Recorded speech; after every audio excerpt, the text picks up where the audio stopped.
Today is Advent Day number 22, and today is the really only sad part of the Christmas story.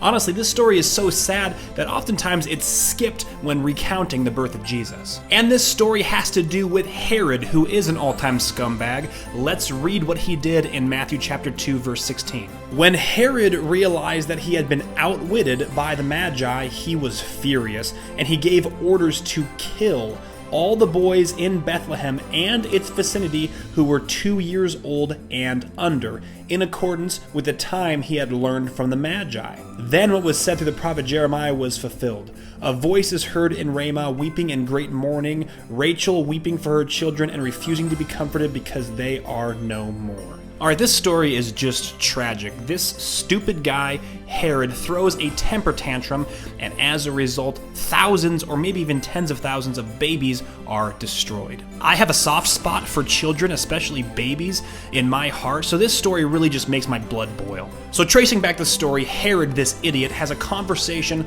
with the Magi before they go to visit Jesus. The Magi are talking about the King of Kings is going to be born, and he's going to be born in Bethlehem. So Herod tells these wise men, these Magi, to come back and tell him where the baby is born so that Herod can go and worship him. Of course, we know that Herod is a Hall of Fame trash bag, and he's not going to worship Jesus, he's going to kill him. And because of the intervention of an angel, the wise men become privy to Herod's plan. So they go back to their own country by a different route, hence fooling Herod. So Herod finds out that he's tricked by the Magi, and because he is an all-time sleaze rat, he makes a grave decision.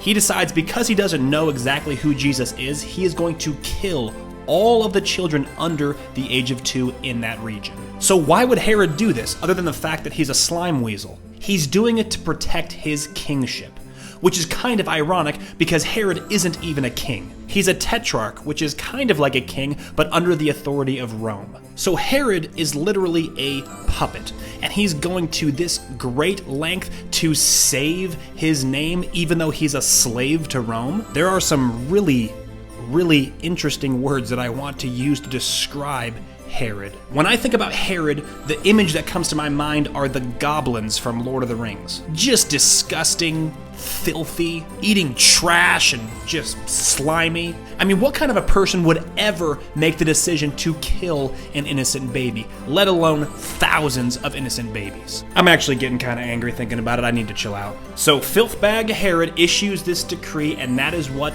makes Jesus and his parents flee to Egypt. And the verses that I read right after those verses were actually a callback to a prophecy from Jeremiah.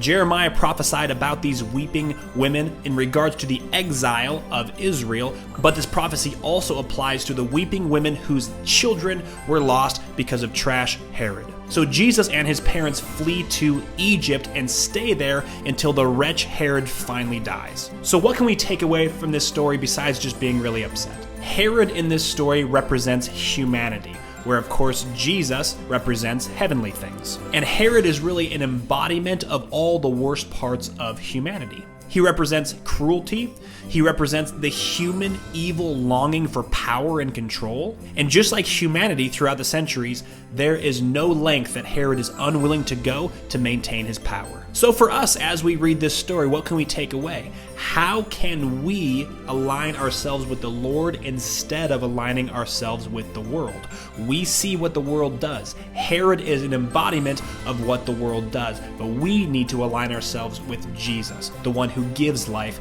not the one who takes it. Like Herod did. Stupid Herod. And that's all we have for Advent Calendar Day number 22. Don't forget that on January 1st, we are launching Learn the Bible in a Year. This program comes with a free book. Take a look at the description of this episode to get your free copy. There's also a printed copy if you'd like that as well. But the reminder, we're reading through the entire Bible in 2026, starting on January 1st. So make sure you tune in. And I will see you again tomorrow for Advent Day number 23.